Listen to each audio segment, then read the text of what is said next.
بسم الله الرحمن الرحيم.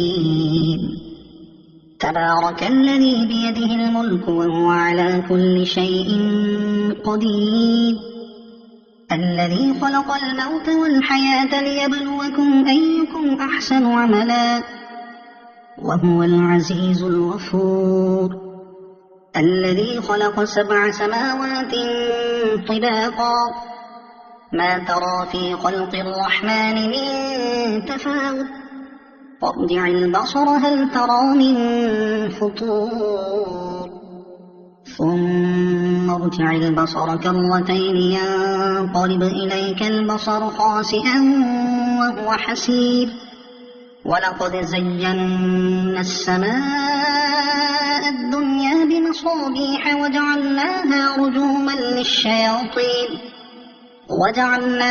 رجوما للشياطين وأعتدنا لهم عذاب السعير، وللذين كفروا بربهم عذاب جهنم وبئس المصير. إذا ألقوا فيها سمعوا لها شهيقا وهي تفور تكاد تميز من الغيظ، كلما ألقي فيها فوج سألهم خزنتها ألم يأتكم نذير، قالوا بلى قد جاءنا نذير فكذبنا وقلنا ما نزل الله من شيء إن أنتم إلا في ضلال كبير، وقالوا لو كنا نسمع أو نعقل ما كنا في أصحاب السعير، فاعترفوا بذنبهم فسحقا لأصحاب السعير. إن الذين يخشون ربهم بالغيب لهم مغفرة وأجر كبير، وأسروا قولكم أو اجهروا به إنه عليم بذات الصدور، ألا يعلم من خلق وهو اللطيف الخبير. هو الذي جعل لكم الأرض ذلولا فامشوا في مناكبها وكلوا من رزقه وإليه النشور.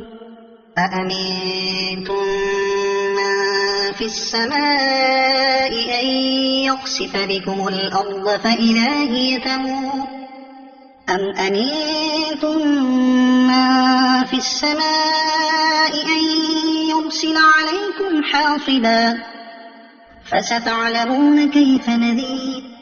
ولقد كذب الذين من قبلهم فكيف كان نكير.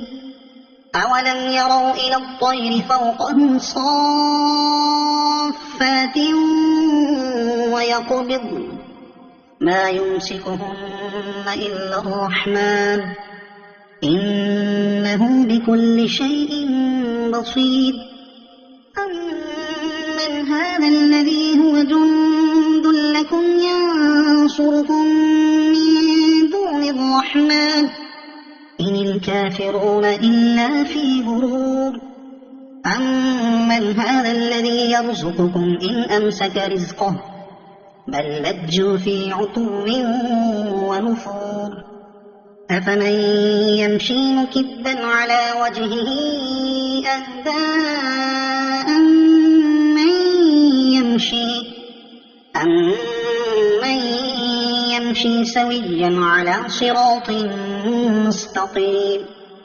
قل هو الذي أنشأكم وجعل لكم السمع والأبصار والأفئدة قليلا ما تشكرون.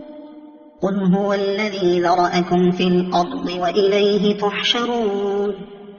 ويقولون متى هذا الوعد إن كنتم صادقين.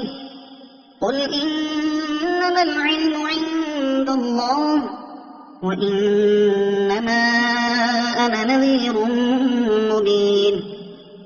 فلما رأوه زلفة سيئت وجوه الذين كفروا سيئت وجوه الذين كفروا وقيل هذا الذي كنتم به تدعون قل أرأيتم إن أهلكني الله ومن معي أم رحمنا فمن يجير الكافرين من عذاب أليم قل هو الرحمن آمنا به وعليه توكلنا فستعلمون من هو في ضلال مبين قل أرأيتم إن أصبح ماؤكم غورا فمن يأتيكم بماء